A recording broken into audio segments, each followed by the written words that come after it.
if you want the FBI to be like a serious institution that people still respect, you can't be doing that. Get Kash Patel out of there, man. What the hell? I hate to sound like a liberal, but this is a ridiculous thing to do. You can't be running around and being like, this is a bad guy, and I found out exactly what their biases are, and the shooter was exactly the opposite of my worldview and was very clearly acting out in all of the groups that I want to silence and suppress. You can't do that. And then having the FBI reveal this information immediately without any sort of serious investigation being conducted into the matter. You can't do that, man. You can't do that.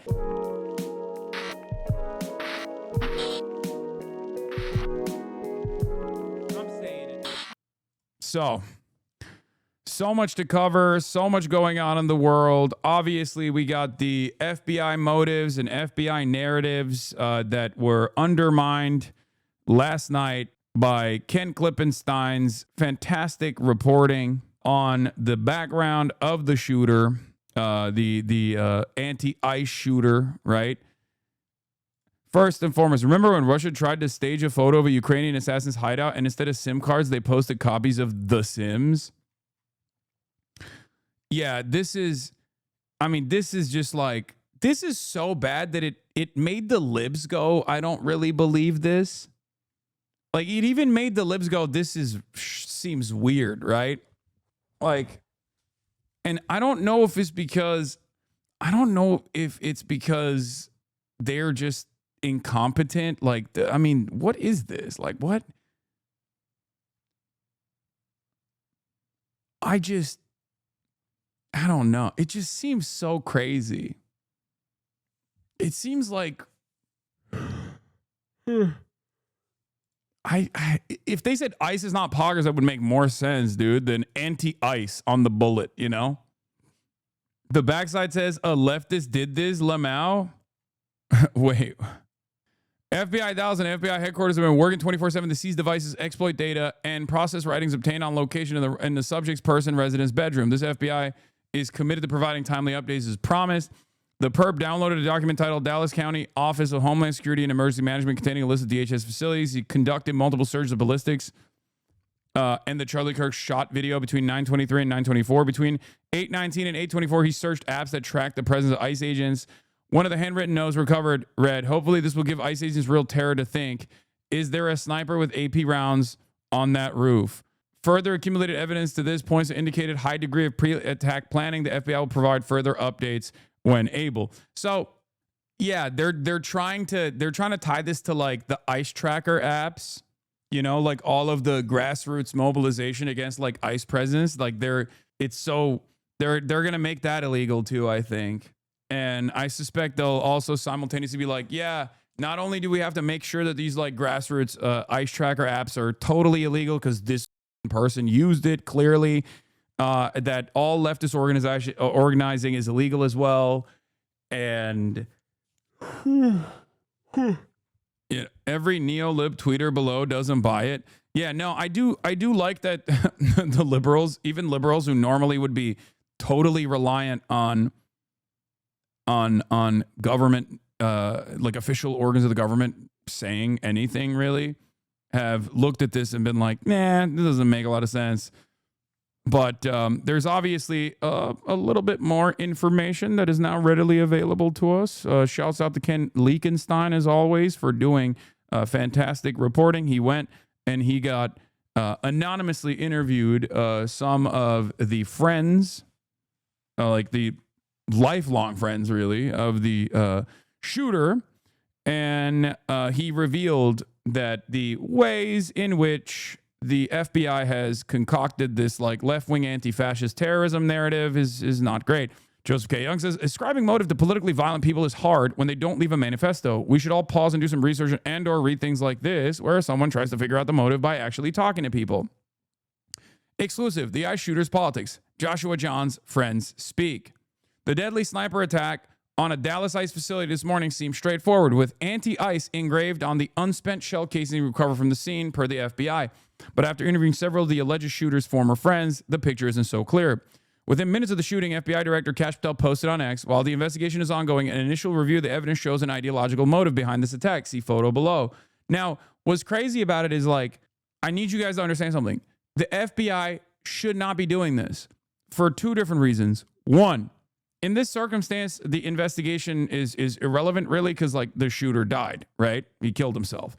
But in situations where there's an ongoing court case, you're not supposed to taint the evidence by immediately coming out in public and creating a narrative framing around the situation. That's not something you can do. That's not something you should be doing in general, okay? But another societal, the other societal impact of the FBI doing this, like, very clearly biased, immediate evidence farming is making people less reliant on the FBI as a reasonable actor. Okay? This is genuinely a problem. If you believe that we have to be a nation of rules and laws, and you have to have, like, at least some commitment to these institutions that are going to be infallible to a certain degree, they're going to abide by an incredibly high standard when they're doing these sorts of investigations. Like, you can't be doing shit like this.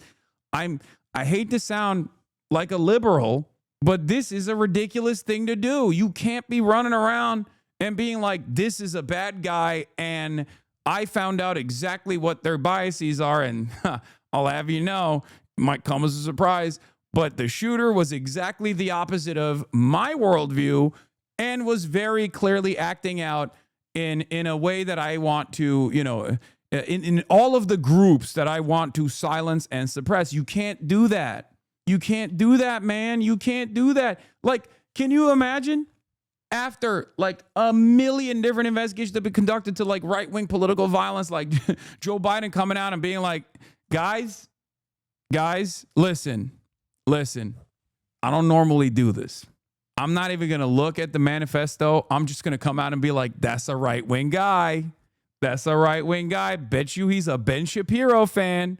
We got to start taking care of these Ben Shapiro style content creators. Like, that would be insane. And then having the FBI reveal this information immediately without any sort of serious investigation being conducted into the matter. So it's even worse when there is, it's even worse in the Tyler Robinson case because the shooter is not dead. So there is not only an investigation that will be conducted, but also a court case that will happen in the aftermath of this, right? You can't do this with Luigi Mangione in the way that the law enforcement agencies and people in positions of power have done. This actually taints the jury pool. This is like you're biasing, you're creating an environment, a narrative bias before due process takes place. It's grounds for a mistrial. Like, what the are we doing? This is so ridiculous. Obviously, it's not going to happen, right? Given the severity of the crime, it's never going to happen. But, like, under normal circumstances, that is unironically what would take place. Okay? Being in this administration just feels like a race to the bottom. Everyone is trying to get out their Twitter posts as fast as possible for clout. Literally an administration of influence. I know. You can't be doing that. You can't be doing that, little baby. If you want the FBI to be like a serious institution that people still respect, you can't be doing that. Get Kash Patel out of there, man. What the hell? President Trump responded to the shooting by blaming the radical left, vowing to sign another executive order to dismantle what he called domestic terrorism networks. This comes at the heels of another executive order he signed this week, designating Antifa a domestic terrorist organization, as I previously reported. I have been briefed on the deadly shooting. We already read this yesterday, but he said, I've been briefed on the deadly shooting. It's Antifa. You can't compare ICE agents to Nazis. That's completely unacceptable. All this stuff, right? Vice President J.D. Vance, meanwhile, says, we know that this person was politically motivated, pointing both to the inscriptions and some evidence we have that's not yet public. On the off chance the shooting wasn't what it looked like, I reached out to people who knew the gunman, 29-year-old Joshua John. 3 who knew him since at least middle school and agreed to speak to me on the condition that I not name them, corroborating their friendship with photos and other records. Their accounts paint the picture of someone with a vaguely libertarian bent who despised both major parties and politicians generally, including Trump, but who didn't engage with politics beyond that. He preferred edgy humor, video games, and the message board 4chan, all of which he became increasingly steeped in as he withdrew from social life as well as their own friendships several years ago, they said. None of his former friends believed the anti-ICE inscription could possibly be sincere, feeling such a serious political statement was anathema to who John was. His humor was deeply ironic, often offensive, and aggressive to the point of alienation. Okay? So, classic leftist site 4chan, before you say classic leftist site 4chan, there are leftists who are on 4chan as well, okay? That's true. It's not just right-wingers, even though it's most famous for right-wingers, and the likelihood that you're a right-winger, if you're on poll, especially, you're most likely a right-winger, but that doesn't mean that there aren't leftists on 4chan, okay? Just remember that. Weren't you a 4chaner? No, I was not. What the He was most certainly an edgelord, an irony guy, one friend said. Edgelord is online speak for someone who likes to espouse edgy nihilistic views. Asked about the inscription on the bullet, the friend said, Josh was an edgelord who wanted someone to get blamed. I think he tried his best to write something goofy to rile people up. Another friend showed me a Facebook post describing how John had flooded his friend's comment section with rape jokes. Playful shock humor, the friend said. Insane. Hey, man, that's just playful shock humor. FBI update is live. Attorney Nancy Larson. All right, we'll get to the FBI update, and then we'll get back to King Clip and Sign. Good afternoon, everyone. Thank you for being here today. This is the third time in my short 4-month tenure as the acting United States Attorney for this district where we have suffered violent attacks and threats at ICE facilities. First, you'll recall July 4th, 2024, the violent attack on the Prairieland facility in Alvarado, Texas. The second occurred on August 25th, 2024, when Bratton Dean Wilkinson, who stands charged by federal complaint, pretended to have a bomb. He showed up at the ICE facility with a backpack and something that looked like a detonator on his wrist and threatened the facility. Third, of course, is yesterday's attack, September 24th, 2025, when the Dallas ICE facility was riddled with gunfire, costing the life of one detainee and injuring 2 other detainees critically. Initially, I want to commend the cooperation of the Dallas Police Department, the Dallas County Sheriff's Office, the FBI, the ATF, ICE, and HSI for their swift and decisive response to this crime. Members of these agencies quickly secured the scene and the evidence and worked tirelessly to determine any continuing threat.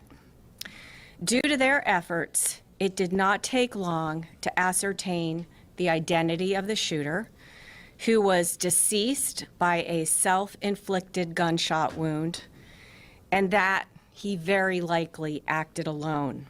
His name is Joshua Yan, 29, of Fairview, Texas. Let me just review a very brief summary of the timeline of yesterday's attack. We believe at some point around 3 o'clock in the morning that the suspect was seen driving on footage with a large ladder on his car. And we believe that that is what he used to position himself on top of the building. The shooting itself started at approximately 6:30 a.m. After the shooting started, Dallas Police Department arrived en masse, secured the scene. Law enforcement officers found the sniper dead. They found bullets on the rooftop, one of which was labeled with the words anti-ICE. That morning, gunshots sprayed the length of the building, the windows, and law enforcement vans that were in the Sallyport area. Detainees were struck by these bullets. One was killed, 2 were wounded, and both of them are undergoing treatment. Shortly thereafter, the FBI began its meticulous work at the crime scene. At the same time, we obtained and executed multiple search warrants yesterday for devices and locations associated with the sniper. FBI agents executed a search warrant at the sniper's residence yesterday, and there found a collection of notes. First, I want to point out that one of these notes or papers, the sniper explicitly states, "Yes, it was just me." That statement appears to be correct at this point in the investigation. Notably, these loose notes included a game plan of the attack and target areas at the facility. He called the ICE employees people showing up to collect a dirty paycheck. He wrote that he intended to maximize lethality against ICE personnel and to maximize property damage at the facility. He hoped to minimize any collateral damage. What the hell? That was a crazy F. Hello, I'm back. I'm here. Injury to the detainees That was crazy. and What any happened? other innocent people. It seems that he did not intend to kill the detainees or harm them. It's clear from these notes that he was targeting ICE agents and ICE personnel. It's weird. There's something weird is taking place. My bit rate dropped. Sallyport. He also hoped his actions would give ICE agents real terror of being gunned down, and he did this to induce constant stress in their lives. He hoped his actions would terrorize ICE employees and interfere with their work, which he called human trafficking. And this, what he did, is the very definition of terrorism. Again, his notes reveal, yes, it was just me and my brain. And he said, good luck with the digital footprint. And of course, we take this to mean that he deleted evidence from his devices.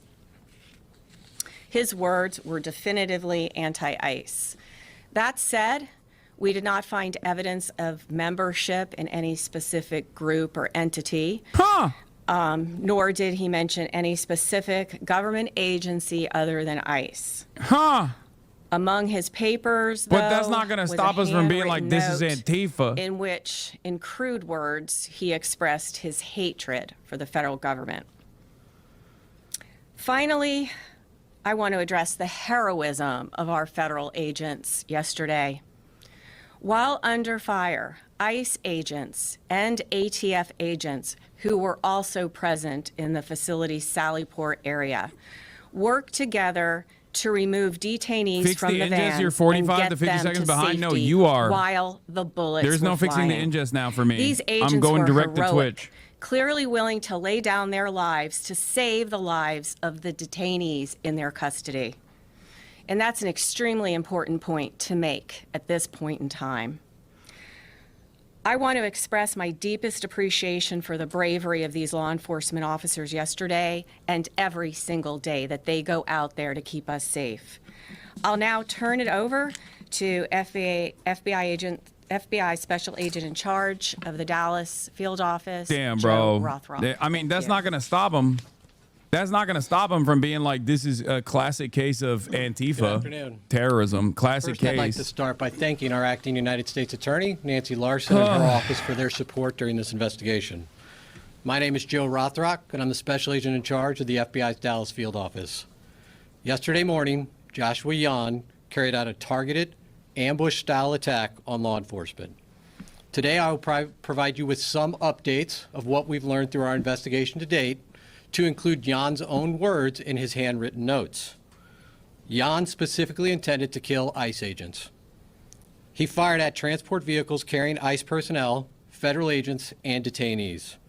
He also fired multiple shots into the windows of the office building where numerous ICE employees do their jobs every day. We now know that Jan engaged in significant high degree of pre-attack planning. He searched for information about the office building and how to track ICE agents' locations. Yeah, they're using Jan this. also acknowledged the They're potential going to use this to go for after other the app, casualties. the app that like tracks He knew ICE with activity. A high likelihood, ICE detainees would be transported that morning in the exact location where he was facing from his perch on a nearby rooftop. Jan's attack did in fact result in the tragic death of one detainee and the injury to 2 other detainees. We have been able to confirm that Jan legally obtained an 8mm bolt-action rifle he used in the shooting in August of this year. Based on our investigation to date, we believe Jan acted alone, but I'll stress our investigation continues. This attack yet again underscores the dangers that law enforcement face daily. We continue to see an increased threats against law enforcement. This is the second attack in recent months on ICE facilities here in North Texas.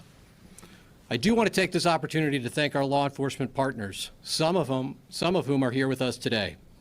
When Jan began firing, agents from both ICE and the ATF put themselves in the line of fire to move individuals off the transportation vehicles in an attempt to protect and rescue those that were injured. I want to thank them for their bravery. The So Dallas they could be Police subsequently Department and the Dallas deported County to Sheriff's El Office Salvador. also quickly responded to the scene without any hesitation and ran towards danger. Ultimately, they located the shooter, who was deceased by an apparent self-inflicted gunshot wound.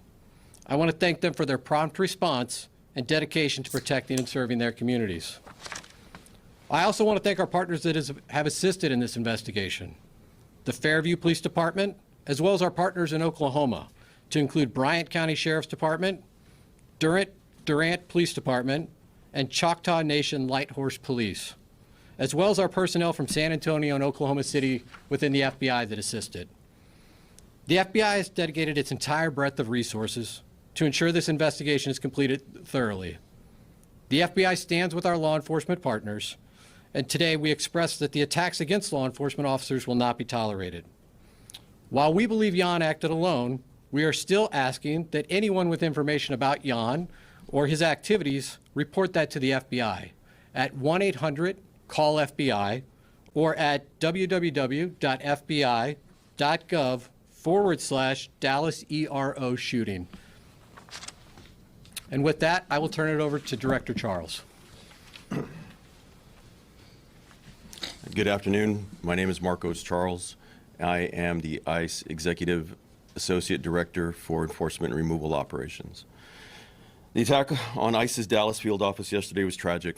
And while our hearts and prayers are with the family of the detainees who were shot, the evidence is clear that this was intended as an assault on ICE personnel who come to work every day to do their job. Violent rhetoric has led to over 1,000% increase in assaults on ICE officers, and it has to stop. Oh, my Lord. In contrast to those who would demonize our men and women, yesterday they're our going to make brave it officers illegal ran to back hurt into the danger, feelings along with of ATF cops partners, and ICE to officers. save the detainees while shots were still being fired. It's crazy. Those ICE officers just showed the world who they really are. Law enforcement officers who want the best for our country. That's First ICE. and foremost, Integrity, courage, excellence. talking too much about the They were humanity willing of to the put their detainees lives on the line is an to pull own goal detainees here. out of the transport van to get them to safety. They are heroes, and I hope the media has the integrity to shine a light on this story. Enough is enough with the harmful lies and violent rhetoric.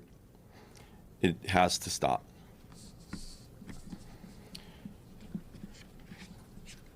The shooter used the ICE tracking apps. Hassan, aka Anyone Andy, who creates bro. or distributes these Free apps you, Gen Alpha that is ain't designed fuck with to you, spot, big track, bro. and They locate all ICE watching Mafia officers are Time. well aware of the dangers I that love they are when the exposing dude to is law like enforcement. 38 years old, but then It's a talks casting like this call in to the invite chat. bad actors to attack law enforcement officers. It's no different than giving That's a true, hitman the bruh. location of their intended target, and this is exactly what we saw happen in Dallas yesterday. The media has been amplifying these apps even as we warned them it would only lead to more attacks on law enforcement. We truly wish we didn't He have blamed to the say, ICE I app. told you so. He blamed the But here we anti-ICE are. statements. They want to continues to stamp out prioritize the discontent. safety This and is not about security like of they the are going to find a We will do just everything cause possible to in their increase minds, or security they're trying to develop a and just counter cause in their minds the rate of these to legal do attacks. free speech restrictions, the likes you've never seen or even can comprehend. Foment violence and vilify our law enforcement officers to cease the dangerous rhetoric. We also call on law-abiding Americans everywhere to report any suspicious activity. The individual that was out there yesterday shooting at our agents and our officers was trying to take the lives of law enforcement people doing their job. Instead, he killed a detainee and shot 2 others. That is something that's unacceptable.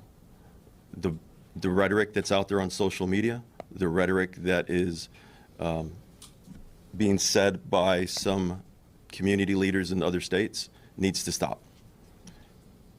There's been an increase in violence against ICE agents, not only in Texas and Dallas, but across the country in violent protests.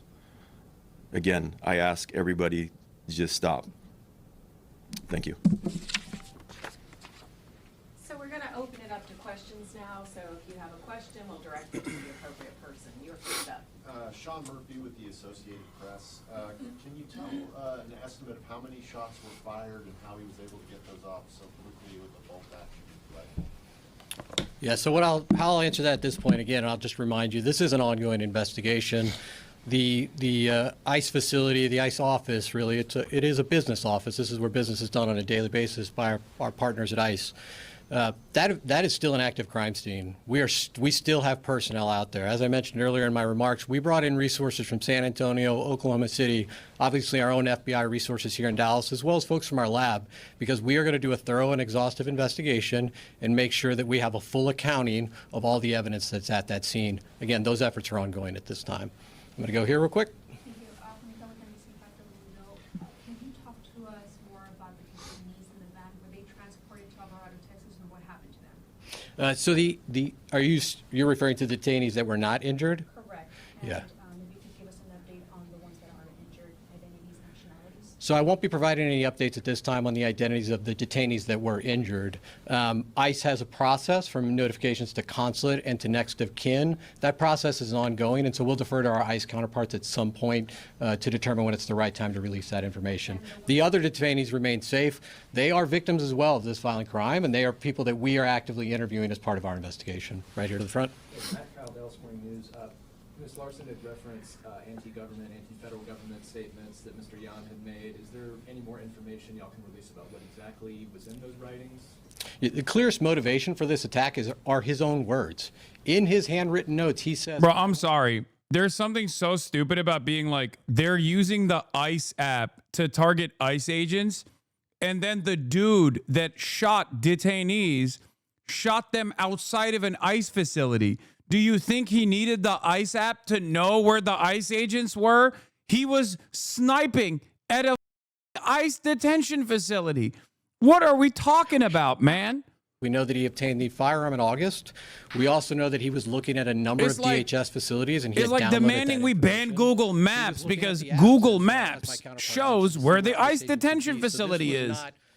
This was not What something that occurred yesterday. It came to a conclusion yesterday, but this is something months in the making. Priscilla Thompson with NBC Network News. From what we have heard, this person was not particularly political. Was there anything that you all have found in terms of an inciting incident that led him to commit this attack? Unfortunately, the challenge with these mass casualty incidents is people can be motivated to violence by any number of grievances. In this case, the clearest I think it just indication of came out as motivation an ICE are black his site. own words. No, I he saw wanted the to cause footage. terror. He wanted You to. can see he with their wanted to own harm two ICE eyes. It's like, it personnel. says Department of Homeland Security. Latino Radio. The deceased shooter, did he have a relation with somebody who had been detained by ICE or mistreated by ICE for him to act this way? Again, the clearest motivations at this point are the harm he wanted to cause to ICE. We're not aware of any specific relationships he had with anybody in detention. But again, our investigation's ongoing. We're going to unturn every stone here. And so that continues. Sir. Omar Villafranca with CBS News. Secretary Noem has asked for increased security at ICE facilities across the country. Can you say what is going to be done to harden these facilities to protect agents and detainees? So I cannot say what will be done by. Oh my God, incredible! They're gonna be like, we have to operate as black sites. Make it even crazier. Make this system even more unjustifiable and mysterious. You know, oh, sorry. in the interest of defending our big, beautiful soldiers here, we have to also completely eradicate due process. You know, they can just come into your house. They don't have to ever declare that they're members of law enforcement, by the way. We can't do oversight because that's also harmful to them engaging in this sort of conduct. And also, they can just operate outside of black sites now. Fantastic. I don't want to give away any operational security as to how I'm we're going to telling be you doing right that. now, man. I'm telling you There- right there are now. plans This is to where we're work heading with down. our It's not. This is real. It's happening in real time in front of our eyes. They are trying to develop a just cause to be able to do all of this stuff. Mr. Yan was not an immigrant. He was a United States citizen. He was here legally. I won't be going into the details on anybody other than Mr. Yan at this time. Ma'am. You talked a little bit about the ICE agents, or the agents that were there at the location that helped him when shots were beginning to fire. Can you give us some more perspective on what the situation was with the detainees that were in the vans? Were they handcuffed? Were they shackled? Why weren't they able to get out of the vehicle by themselves? Again, these were individuals that were detained by law enforcement. There were multiple transport vehicles at the facility at that time. Again, what I would stress at this point is under gunfire, Yeah, the guy multiple that federal agents shot at the ICE van ran into at the that ICE fire to facility, remove killed these himself. individuals and to attempt to render life-saving aid under the most dire circumstances. Just for clarity, they were restrained. They were being, the individuals in the vans were being strained. It's a proper procedure for transport. The individuals that are brave men and women that went out there to go help and rescue were the ones that were injured and could not leave the van on their own. And we know that that's common, because we've seen obviously transports before. So we just wanted clarity to understand why they weren't able to leave on their own. The other individuals that were in the van were able to leave on their own. It was the ones that were injured were unable to exit the vehicle. Sir, you, yeah. Have you guys gotten any cooperation from the suspect's family and this idea that the anti-government, federal government attitude were there? Have any family members expressed any signs that we knew that this was happening, or was this just all kept? Back to you, sir. As is common in these investigations of mass casualty incidents, we are going to interview everybody we can identify that might have information about the motivations or who might have information about the pre-planning or who may have assisted in this attack. I won't be outlining every interview we conducted today, but we will be doing a thorough investigation. And again, one of the reasons we ask for additional information for the public is if there are those out there that had contact with Jan, we would like to hear from them, and we would like to gain an understanding of what their relationship was. I won't be going into details about other aspects of the investigation. Larry, WFAA. Can you expand on why you believe that he acted alone here, and can you go into it all, any activity he may have? Why is the FBI protecting ICE here? What do you mean? They're all a part of the same federal apparatus of law enforcement. What? Of course they're going to protect ICE. What are you talking about? So again, especially the now more than totality ever, of the federal mechanisms of law enforcement are completely at the direction of the president's, completely at the direction of the presidency. They don't care about anything. Like there's never been more of an overt attempt to bias investigations, to go along with the needs and the demands of the administration. Like it's just. What will happen in the coming days with that facility? Are there detainees being held there? It's all straight up at the mercy. It is going to remain an active whims crime of a scene for madman. some time. Again, we will be there as long as it takes to make sure that we've captured every piece of physical evidence. Emma Ruby with the Dallas Observer. You mentioned the one bullet that was found with kind of ideological writing on it. Have any of the bullets found around the scene had any writing on them, or is it just the one? Again, active crime scene. We're still collecting physical evidence. Jim Schultz with ABC News.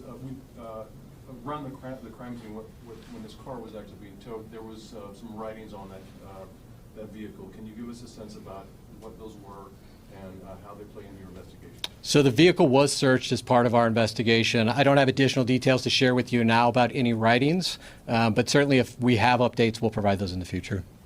Ma'am. Ashley Killer with CNN. Y'all mentioned that he used a ladder to position himself. Did he use the ladder to get on top of the roof, or is that where he? Yeah, that's is that where his body was found? He was found on top of a neighboring roof. We believe he used the ladder to access that roof. Sir? David with Fox News Channel. Was suicide part of his plan all along, or was he cornered by law enforcement?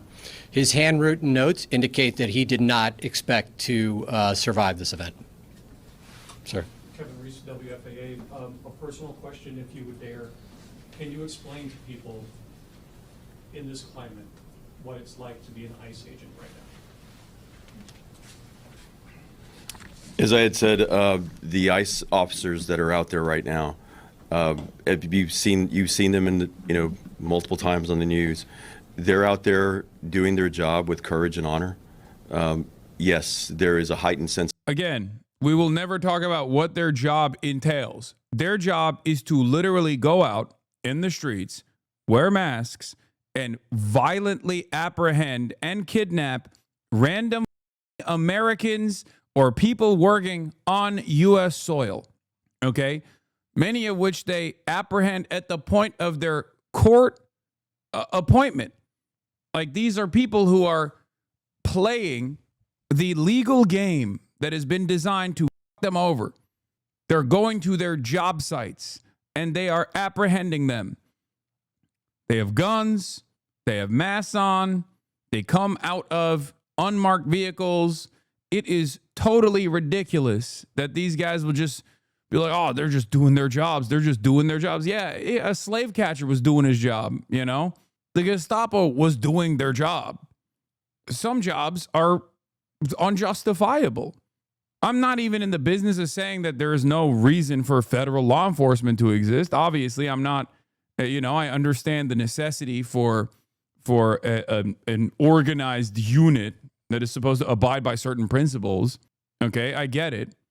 Having said that, when we're talking about ICE, simply saying it's just a job is ridiculous. Like, the job is quite literally to mass apprehend innocent people, declare them criminals, and punish them severely for the crime that is, under different circumstances, considered a civil offense.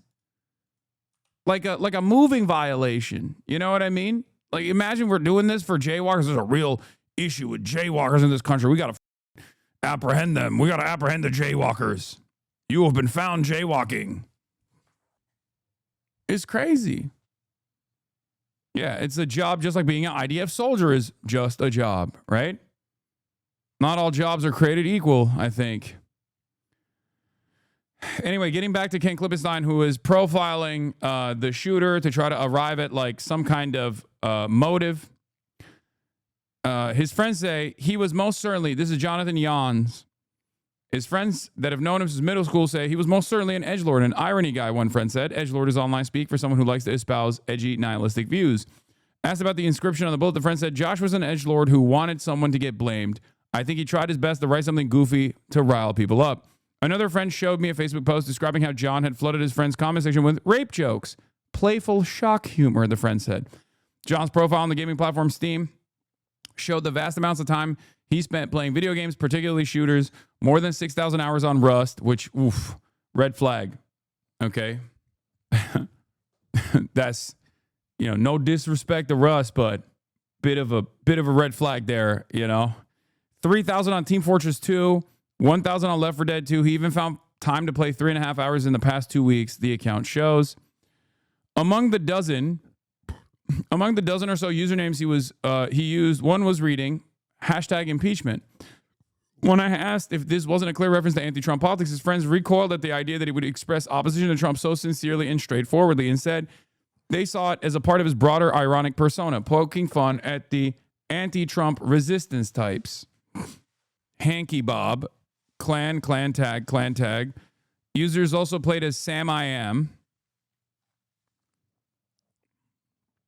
That said, one friend recalled that when Trump first came to power, Jan was not a fan, though he had contempt for mainstream politicians in general. His friends say he had more of a libertarian bent, with one recalling an interest in the libertarian figure Ron Paul.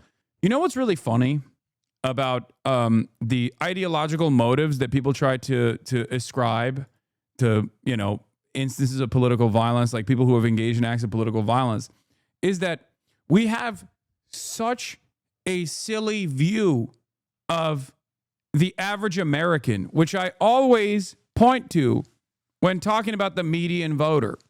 Identifying the politics of a median voter is virtually impossible, okay? It's just so silly because most people do not subscribe to straight ticket blue Dem or straight ticket right-wing Republican voting, okay? There is more consolidation ideologically within the right as opposed to the liberal side of things, for sure. But having said that, even then, it is virtually impossible to understand what the average American, especially the average American that doesn't vote, even though he is eligible to vote, is genuinely impossible. Okay? It is incoherent. There are many people in here that if someone from the outside was looking at your social media profiles, they would be like, what the f- does this guy believe? I don't understand it. I can't associate it with any sort of like mainline established political ideology. Okay? Still, the friend who recounted Jan's dislike of Trump insisted that there was at least a kernel of seriousness to the username. If it was ironic, it's half irony, where you're half kidding, half serious, just in case, he said. He was never really into politics, especially not politicians, said another friend who had known Jan since age 8. He was into politics only in the 4chan sense, contrarian, provocative, boundary pushing for laughs, not conviction. 4chan, the anonymous message board where provocation and irony are the coin of the realm, was apparently one of Jan's favorite haunts. His abrasive humor is where his friends describe his opinions on him diverge the most, with some describing it as amusing, but others as grating, especially as his online persona bled into real life. I mostly stopped talking to him when he took his 4chan irony stuff into daily interactions, one friend told me. He was becoming unbearable. Once he dropped out of college, he had no obligation to be social, and none of us reached out due to his edgelord behavior. Oh my Lord.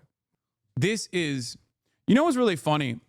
A lot of mainstream voices, especially on the right, constantly are now trying to point the finger of blame at like edgy nihilism and like political violence in my direction. And so much of what I try to do is to snap people out of this. Like literally, if people come in here and watch me for half a day, they will realize that a big chunk of what I am combating is exactly this: the social isolation that comes from finding yourself steeped within like incel, extremely online, irony poisoned, nihilistic circles that basically push your real life social interactions into the background as your online persona, under the guise of anonymity, becomes more and more your real world persona as well. And it causes people around you to go, ew, gross, get the fuck away from me. This is a big part of the reason why I always say touch grass. This is a big part of the reason why I always say be normal. Okay? I would have to say you're doing a terrible job. Yeah, that's unironically the most untrue thing you could say, because there are a shit ton of people in here that have found not only a sense of community online, but also have found themselves doing more productive shit in the real world as a direct consequence of me urging them to stop and shake themselves out of this like weird, deep, dark, nihilistic, internet-based online circles that they find themselves in. Whether it be going out and working out, whether it be urging them to join their local organizations and things of that nature. I wasn't able to find anyone who, with insight into Jan's more recent views, something that his friend said was unsurprising given his withdrawal from social life over the past few years. If you're having trouble finding people besides immediate family who knew him, that's part of the story, one friend said. Every mutual friend drifted away over that kind of edgelord behavior. A fledgling version of Jan's humor appears in the following YouTube video since removed from when he was a high schooler, a tongue-in-cheek parody of tech advice videos. Hello there, Facebook user. Are you tired of scrolling through your Facebook feed mindlessly? Well, there's a solution. You can unlike all your crappy pages. The following audio recording of Jan bombing at stand-up comedy was shared with me. It drew a comparison by one friend to the 2019 Joker film starring Joaquin Phoenix as an off-putting loner who also tried and failed at comedy. The film culminates in a scene in which the Joker gets his revenge on the entertainment world by gunning down the host of a popular late night TV show. The audio from his attempted stand-up routine where he bombs now resonates uncannily with Joker, the friend said. Ironically, Jan's contempt for Trump and the major political parties has bestowed them with one of the most intensely partisan news cycles in recent memory. In this sense, the joke is on him and all of us too. This still doesn't mean that the shooter has no profiles in or has no ideological profile that could be left slanted in any capacity, in any way, shape, or form, for the record. But this paired up with the fact that do not play the audio. It was so bad, I'm not going to play the stand-up. I'm not going to do that. Come on. This paired up with the FBI investigation that has yielded no results, both in the case of Tyler Robinson and also in the case of this shooter as well, to any sort of like left adjacent groups, like left adjacent associations, makes it much harder for the government to develop a profile that would justify significant incursions on free speech. Do you want me to actually look at the failed bomb stand-up routine that was audio? I guess it could like show us a little bit more of the background, but it's from 2019. Was it the Dallas Comedy Club last time? All right, so I'm going to start out with talking about something pretty serious. My buddy was talking to me the other day about reality TV, and he didn't like it too much. He said reality TV should never be played on TV, and I was all taken aback, like, whoa, dude, come on. I have some extremely bad insecurity issues about myself. They constantly eat me up alive. And reality TV is a remedy for that. That's a perfect remedy. And it applies I'll to be me, honest, so. right off the jump, just hearing him speak, this is more consistent with like loner, antisocial personality disordered, like socially malignant shooters that we have seen in the past, as opposed to someone like Tyler Robinson, who very clearly still had friends at the point of the alleged assassination of Charlie Kirk that he allegedly participated in. You see what I mean? Like, this reminds me more of like a Thomas Crook style individual where their politics are indecipherable and it just like kind of doesn't make sense. Is this at the Comedy Mothership? I don't know. As far as like Luigi Mangione or Tyler Robinson goes, their background does not correspond to like the average profile of like a school shooter or a mass shooter, a person engaging in like a horrific act of violence. This seems to be more evidence that the political shooting is supplanting the school shooting as a path to notoriety for suicidal and nihilistic, socially maladjusted individuals. Yes, this is my argument as well. This is what I am seeing as well, especially because these things have a tendency to create copycats. In the past, and I said this yesterday, in the past, when people wanted to make a name for themselves, when someone was like a socially maladjusted, isolated, alienated, sometimes mentally ill person, right? And they had suicidal ideation, instead of doing suicide by cop, they would go and engage in a mass shooting in an area, in an environment that they've designed for themselves that have tremendous control over their lives. If you're young, it's the school, right? The school is restrictive. If you are older, it's your workplace, right? It's your resentment. It's the resentment that you experience that you associate with a hierarchy that holds you back, right? But I think a lot of these people have now realized that given how much school shootings have become commonplace, it doesn't actually end up getting you the broad recognition and the constant back and forth. Like, what's the reason why he did this? What's the reason why he actually? Let's try to identify the motives. Let's like dig into the background of the shooter, because like the evidence itself is built in. I mean, look at the Annunciation Church shooter, right? Right-wing profile, insane, highlighted a bunch of white nationalist mass shooters. That was a story that was around for like 2.5 days. And then people made their partisan motives, people made their partisan framework very clear in that process. And then they just moved on. So you don't get the same level of elevated profile from stuff like that. So then you see, I think, people engaging in acts of political violence potentially, because they think this will allow people to, this will give them more notoriety. And if I were to like try and dive into the mindset of a person like this, if I were to dive into the mindset of a person like this, I suspect that this is for them a way to chase fame, a way to have a semblance of control over their lives when they feel like they've completely lost all power. They have no way of developing autonomy. They feel alienated. They feel isolated. They don't have any friends. They don't have any purpose in life. And they feel like this is a way to become powerful in their own minds. This like sick, twisted way to try and get notoriety and therefore some kind of power even after they die. Now, I don't think that for Luigi that was the case, right? I don't know, but it didn't feel like that was the case for Luigi Mangione. But it doesn't matter because like the endless back and forth in the aftermath, the endless media cycle, looking at the motives and looking at the causes of why this kind of violence was outright celebrated, right? Allegedly with Luigi Mangione. That in and of itself, I think, created a media environment that made it so that other people would look at that and be like, I want that.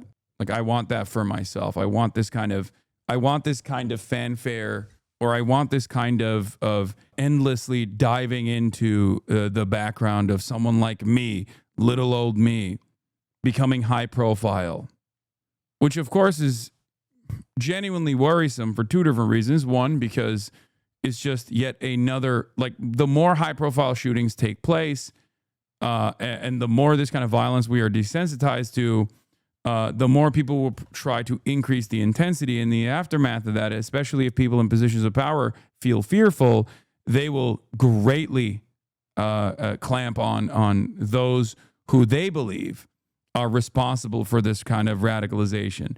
And it'll never be the systems themselves that are radicalizing people. It'll never be like the cost of paywalling healthcare for many Americans that universalizes that experience for them. It'll always be people like myself. You know, it'll always be a media figure that played a role in this. And for the Republicans, it's very clear. It's not just people like myself either. It's also the Democrats as a whole. It's anyone that considers what Donald Trump is doing to be Nazi behavior, fascist behavior. Do you see what I mean? And they will do everything in their power to stamp out discontent. People have been chasing fame or infamy of the Columbine boys for years. Everyone still remembers their names.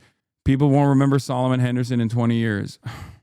Yeah, the irony, of course, is that the increasing frequency of these kinds of violence, these kinds of violent incidents, also leads to an overall desensitization to these kinds of violent incidents. And therefore, it causes people that are chasing infamy by engaging in this incredibly violent act to not even get that infamy anyway.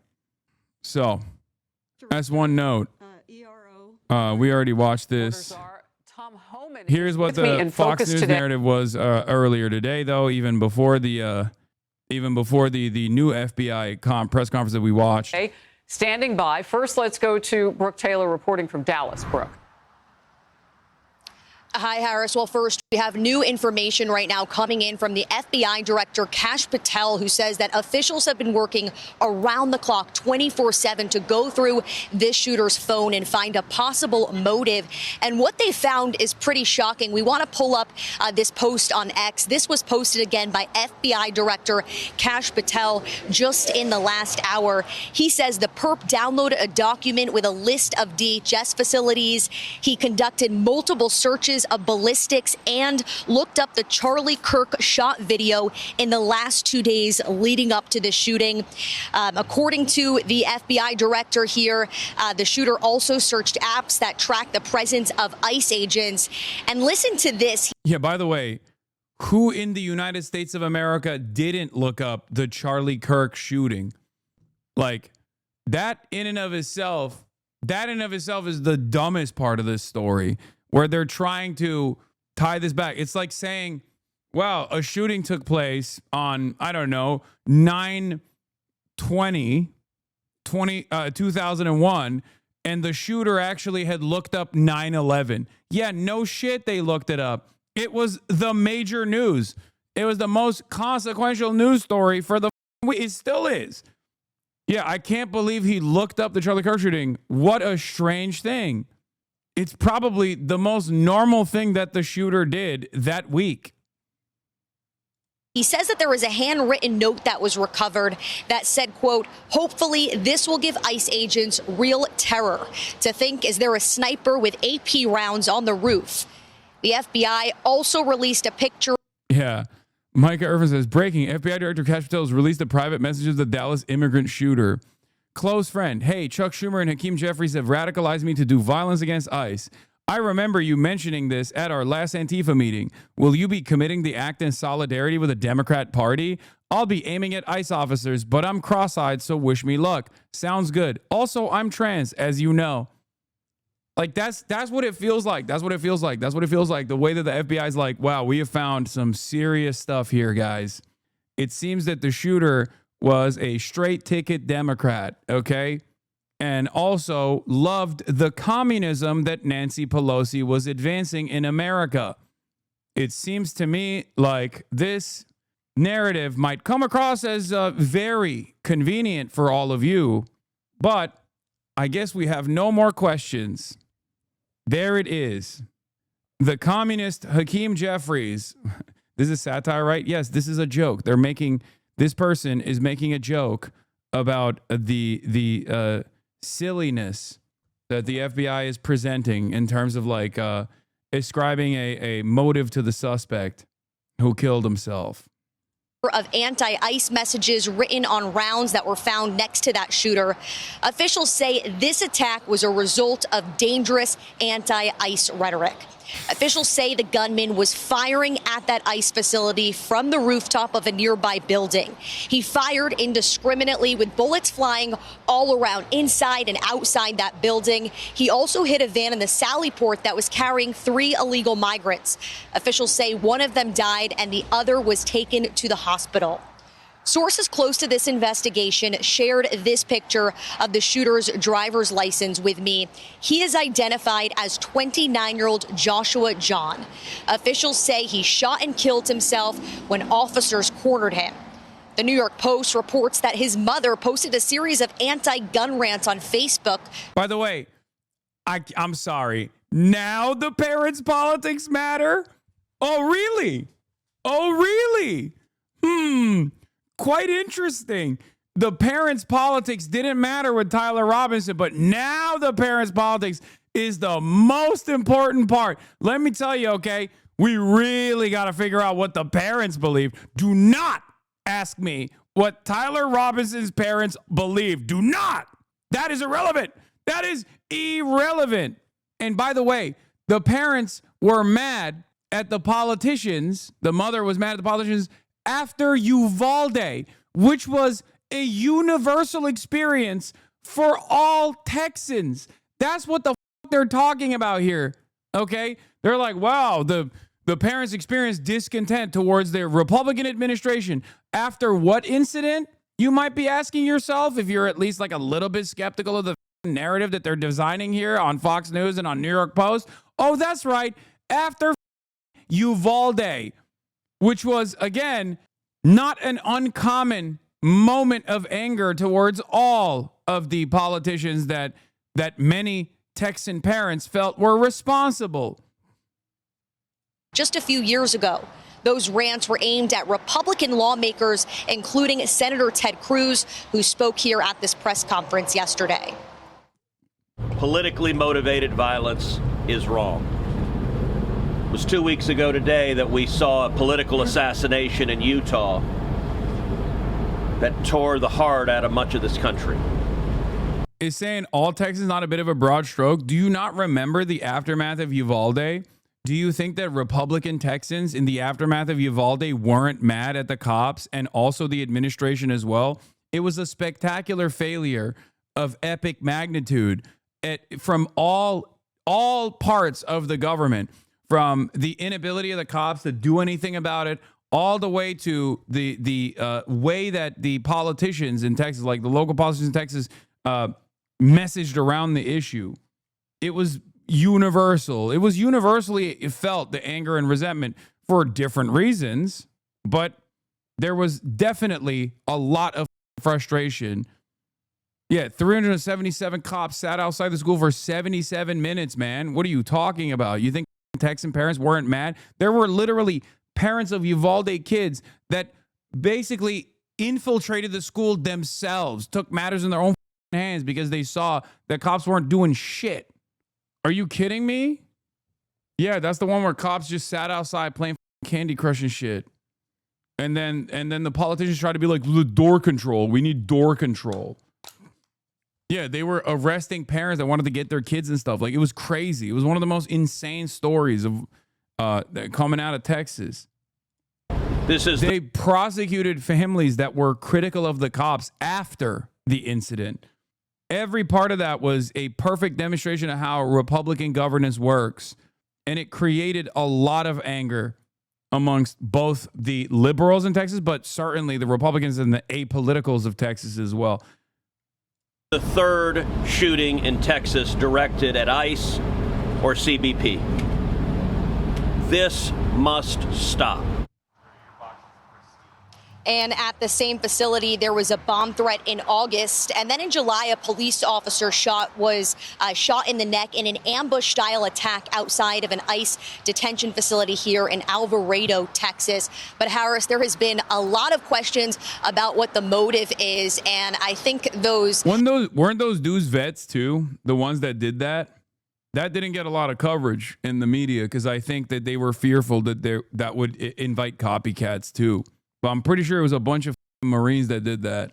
Again, remember, I warned about this. I talked about this even before the election as I brought back historical examples. As Donald Trump was running around talking about Operation WB, okay, won't say the word, it's a slur.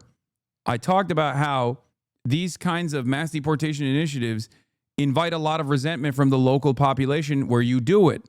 And people who might be previously Republican, people who might have voted for the party in charge to do these sorts of things, once implemented, will have a very different attitude. Okay? Donald Trump was running around celebrating Eisenhower in the aftermath of the Bracero program, doing mass deportations of those of Mexican background, including American citizens of Mexican background, for the record, all the way down to the migrant workers that they had brought into the country. And the people that were hunting down the marshals that were trying to do this deportation policy were the Texan ranchers. Documents and what the FBI director, Kash Patel, just put out paints a pretty clear picture there. Brooke, thank you very much for getting us started. I want to bring in now Tom Homan, border czar. And you have been warning us about this as a country for months. You have said this on this very program. If you have just a moment to stand by, I'm going to play you saying what you knew would happen. I said 2 months ago, Harris, that if this rhetoric didn't stop, there would be bloodshed. And I'm telling you, it's only a matter of time before there's an incident where an ICE agent's going to have to take a life or an ICE agent's going to lose a life. Being compared to Nazis and racists, that it's going to end with the use of force, that either a criminal is going. I think one of the quickest ways to not be compared to the Nazis is to not do Nazi shit, by the way.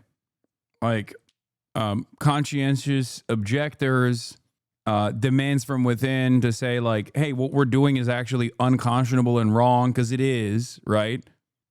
But instead, they are going to stamp out discontent. That's what they're going for. They're going to keep up the brutal enforcement of mass deportations, and people's resentment is going to continue growing towards these mass deportation initiatives because they are objectively violent. And anyone that actually experiences anger against this kind of thing for watching their neighbors get ripped apart from their families by masked agents of the state that are simply following orders, okay?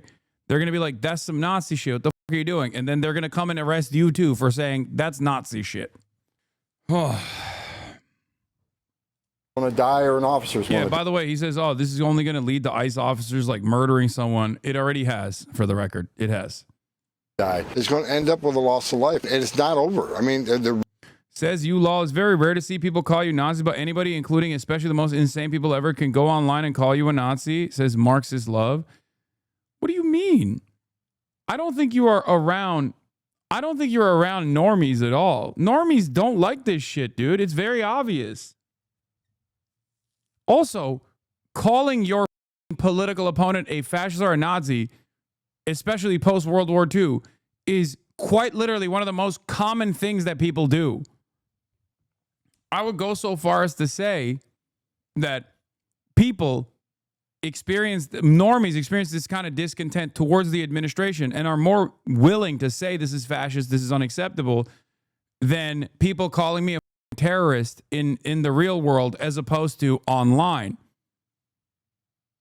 Especially because the fault lines in which people call me a terrorist are on an issue that has swung societal attitudes dramatically in my direction. Can you imagine an average person turning around and being like, oh, you oppose Israel's genocide? You're a terrorist? Especially now in broad daylight in public? Nobody's doing that. That's ridiculous. rhetoric has to end. So rhetoric needs to be tapped down, or you're going to see more bloodshed. I called it 2 months ago, and unfortunately, I was right. Once again, the question I have is this. Do you think the average person looks to what the administration is doing with these mass deportations and goes, I thought these were, rapist decapitators that were getting apprehended. I'm only seeing a bunch of dudes that work in the fields and dudes getting packed up at Home Depot for wanting to work a construction job for pennies on the fucking dollar. Where are the serial killers that you guys are apprehending? This is up. I see that a lot more common. What do you think is more common in the normie sphere? People looking at that and going, that seems like some Nazi shit, or people running around being like, oh, you oppose Israel? You're a terrorist. What do you think is more common? Discontent towards the administration for specifically its mass deportation policies, or discontent towards those who criticize Israel for doing a genocide? Look no further than the polls to realize that the popular support is both against the administration on ICE and also against the administration and its unlimited loyalty demonstrated to Israel as it conducts a genocide.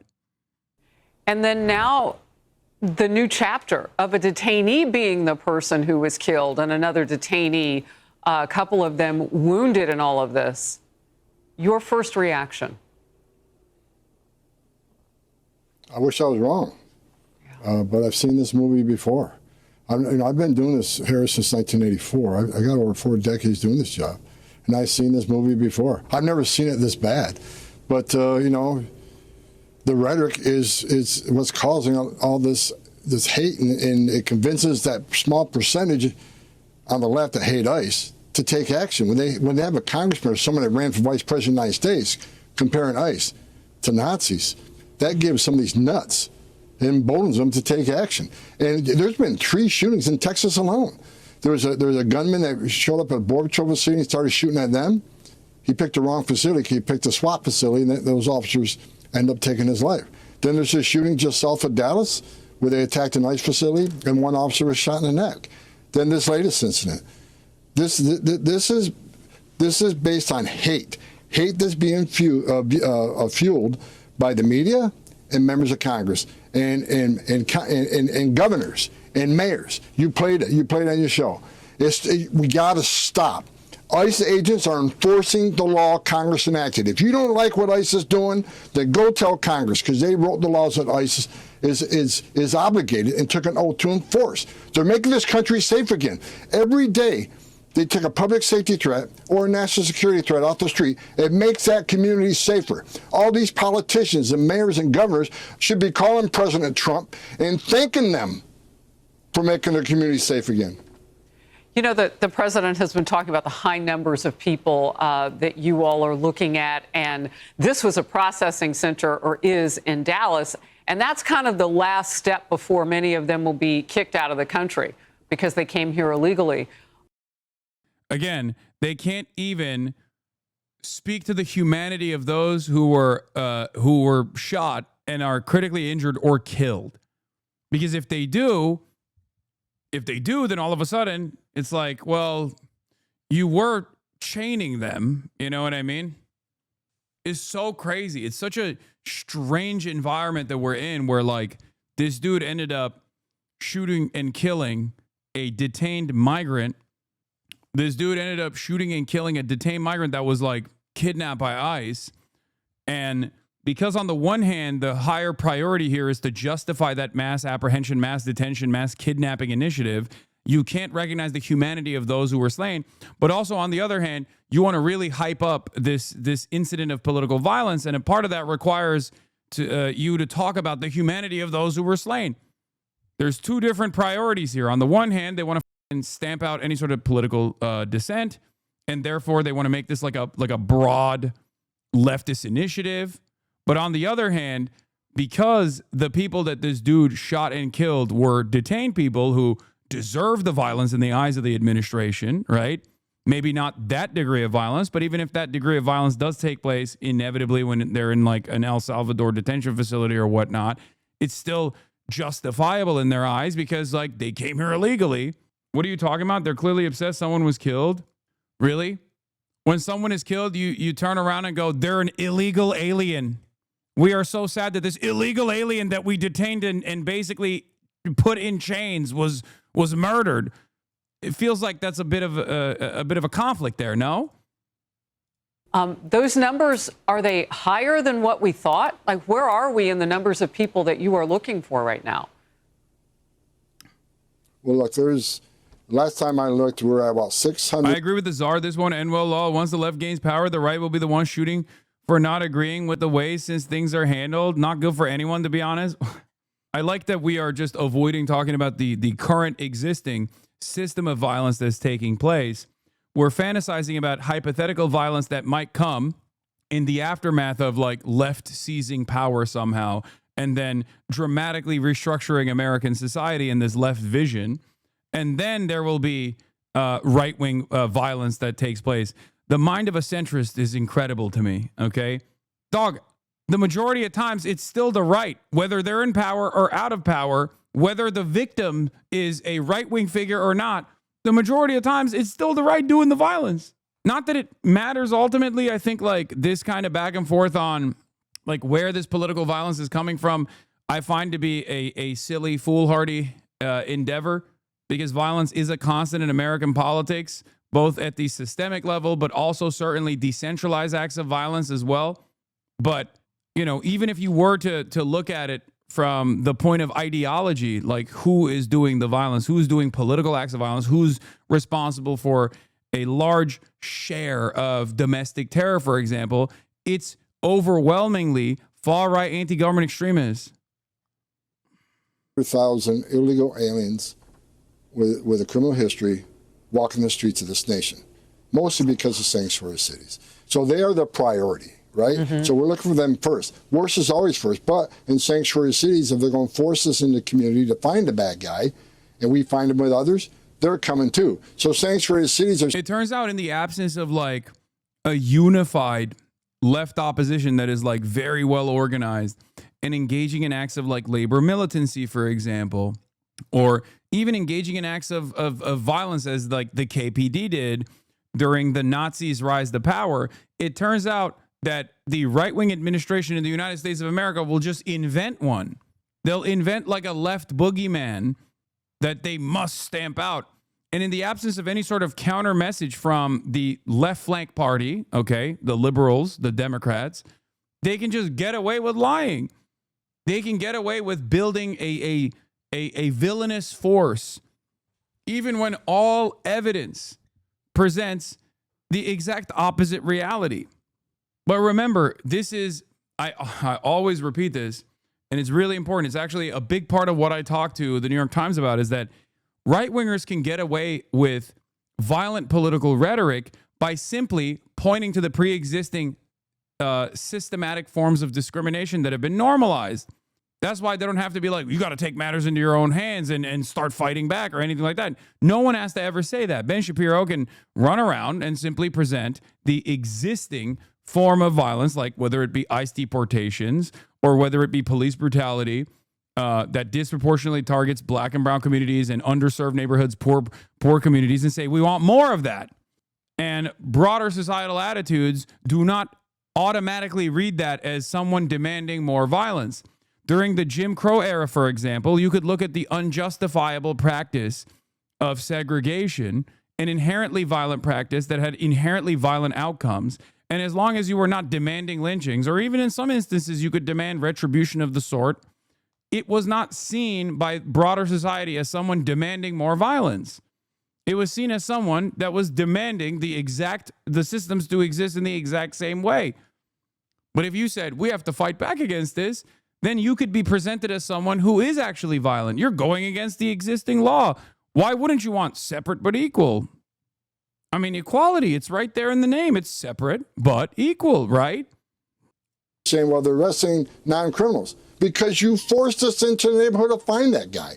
And when we find them many times with others, we're not going to turn our back. We're not going to enforce the law that Congress enacted. We're not going to uphold the oath we took. If you want less collateral arrests, then let us in the damn jail. We're safe for the agent, it's safe for the alien, and it's safe for the community. But they won't do it. Look, we were always careful with the Nazi comparisons here in Germany for a reason, because there are levels to oppression and right-wing ideology, but the shit going down in the U.S. literally goes by the Nazi handbook. Not only the rhetoric, but the whole ideological skeleton. And this Horst Wessel shit with Kirk proves the point again. ICE literally behaves like the SA. Oh, for sure. And like, remember, just as the Nazis did, they obviously exist within the confines of reason when they're expanding on the permission structure of violence. They're not going to immediately be like, every liberal that says you should be nice to gay people are my op. They're not going to immediately, the Nazis never went around being like, we're evil and we love doing evil, and that's why we want to apprehend all socialists and all communists and all Jews because they're nice. They don't present it. They didn't present it like that. They went through a process of steady dehumanizing and really escalating the tensions, claiming that these guys were actually responsible for so much terror, so much bloodshed, that the communists were an extremist force that was causing so much terror in the hearts and minds of the public, and they must be excised with state violence, right? They presented it ahead of time. They presented it as like the reasonable position. People have such a funny black and white understanding of like fascism and how it develops and how the out groups are presented and how the in group is presented, because we have like, I guess the hindsight bias here. Like we assume that the Nazis were just like, hello, we are the bad guys. We love doing bad shit. All of our opponents, they are the good guys. They love doing good shit. But because we are the bad guys, we are going to do bad things to them. That's not how that works. That's never how it's worked. There has never been a system of violence that was enforced and defended by those in positions of power while simultaneously recognizing that they're bad. Of course. Throughout my career, I buried Border Patrol agents. I buried ICE agents. I've handed too many folded flags to spouses and children of those that died in line of duty. For God's sake, stop the rhetoric. Let's sit down and talk. But you can't keep attacking these men and women. They're patriots. Okay, for God's sake, I'm turning into Tom Homan. For God's sake, stop mass deportations. Stop mass apprehensions. It is unjustifiable. It is evil. It is violent. Please stop it. We say it all the time. Nobody listens. Please stop it. Please. It's just like, oh, why don't we just debate it? It's like, what can we debate? Nobody's listening. It's not like there isn't mass discontent against this sort of stuff. There is. You know what I mean? It's like there are polls conducted on this, okay? This was Trump's most popular policy, okay? And once implemented, very quickly, especially in areas where it was implemented by force, People didn't like it. Even people who voted for Trump didn't like it. Why? Because it was built on a mountain of lies. The notion that like undocumented migrants were responsible for a large share of crimes on U.S. soil was a lie. It was the actual opposite of reality. Okay? And the extra silly notion that when these undocumented migrants were doing crimes, that they would not get apprehended and subsequently deported in the previous woke administration was such a laughable lie that I'm shocked that people even entertain that, even for a brief moment. Like, what an insane thing. All the cops, all the ICE agents, all the people, all the judges under the Biden administration were like, oh my God, are you a Guatemalan migrant? Well, we caught you red-handed. You decapitated children, but we simply can't do anything about it. You're free to go and decapitate more children. Like, that's an insane narrative. That is an insane narrative that they designed. And in the absence of no pushback from the left flank, in the absence of no pushback from the Democrats ever on these silly-ass narratives, of course, the administration came to power and was like, there's the serious thing happening. There's the serious thing happening. Guatemalans are mass decapitating children. We have to deport all these serious criminals that were previously left undeported by the woke Brandon administration. Okay. And then people very quickly realized that was not the case. Why are you deporting a gay Venezuelan barber? Why are you deporting a guy who's just working construction, who's a union member? Those guys didn't do shit. I thought this was the violent rapist decapitators that were being deported. Turns out none of these have done that. None of these have done that. So when people realize that that's just a lie, they get resentful. They get angry. They go, oh, okay, well, I was duped. It's a very hard thing for a lot of people to come to terms with, by the way, right? There's this attitude of sunk costs, or there's this cult-like attitude almost where you just cannot come to terms with the fact that you were duped. Nobody wants to feel stupid. Nobody wants to feel silly. Nobody wants to feel like they were made a fool of the administration. So some people do double down on it. But many others, once they actually see the policies of deportation in their neighborhoods, they very quickly grow distaste for said policies. They very quickly realize this wasn't what I thought it was going to look like. And when that happens, they turn around and they say, guys, I don't want this to happen. This is ridiculous. They experience buyer's remorse. And when they experience buyer's remorse, they go out and they protest. First, they call up their congresspersons. There is no ability to actually make your congresspersons listen to your quite reasonable demands, obviously. There is it seems like we are just unilaterally being controlled by the White House at this point.